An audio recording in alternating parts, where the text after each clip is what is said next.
صدقہ تو اللہ کا ہے سارا، سب کچھ دیا ہوا اللہ کا ہے، اللہ کا دیا ہوا ہے، تو بندہ پھر اس اللہ کے حکم کی طرف لپکے گا، صبح شام اس کے حکم کا منتظر ہوگا، اور جیسے ہی ندا آئے گی ایسے ہی لبیک کہے گا، حی علی الصلاح حی علی الفلاح کے منادی پر وہ لبیک کہتا ہوا حاضر ہو جائے گا۔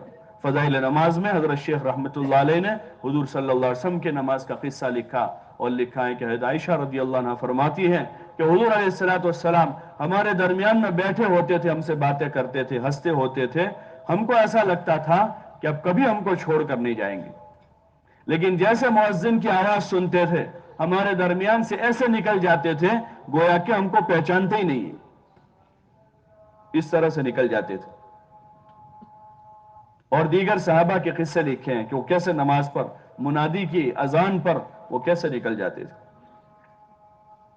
اور پھر بزرگوں کے واقعات لکھے ہیں کہ ان کی نماز کی کیا کیفیت تھی۔ یہ شکر گزار ہے اپنے رب کے کہ اپنے رب کے حکم پر لبیک کہتے ہیں کہ ہمارے اللہ کا حکم آ گیا ہے۔ اب بڑا سے بڑا دنیا کا کام وہ کام بڑا نہیں ہے، بڑا سے کس منہ سے آدمی کہے کہ میں مشغول ہوں، کس منہ سے آدمی کہتا ہے؟ نمک حرامی ہے کہ آدمی اللہ کا کھا رہا ہے، اس اللہ کی ہوا استعمال کر رہا ہے، اس اللہ کی دی ہوئی تندرستی سے زندگی جی رہا ہے، اور اس کا منادی پکارے اللہ اکبر اللہ اکبر، آدمی پیٹھ دکھا کر اپنے کاموں میں لگا ہوا ہے، اور اگر کوئی بھائی صاحب نماز کا وقت ہو گیا کہ میں بہت مشغول ہوں، کیا کروں، بہت بیزی ہوں،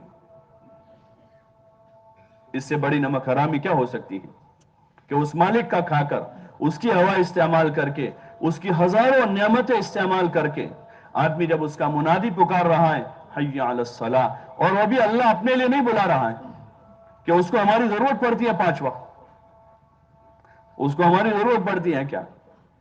وہ اپنے لیے نہیں بلاتا ہے، وہ ہمارے بھلے کے لیے بلاتا ہے کہ دنیا کی جھنجھٹوں سے نکل کر میرے دربار میں آوے اور میرے قدموں میں سر رکھے تاکہ میں اس کا بھلا کر دوں، میں اس پر کرم کر دوں۔ جیسے کریم آدمی کسی کو اپنے گھر بلا کر اس کو 25-50 ہزار روپے دے دیتا ہو 5 وقت، اور وہ اس کو بلانے بھیجے بھائی آ جاؤ تم، اور وہ کہنے میں بہت مشغول ہوں،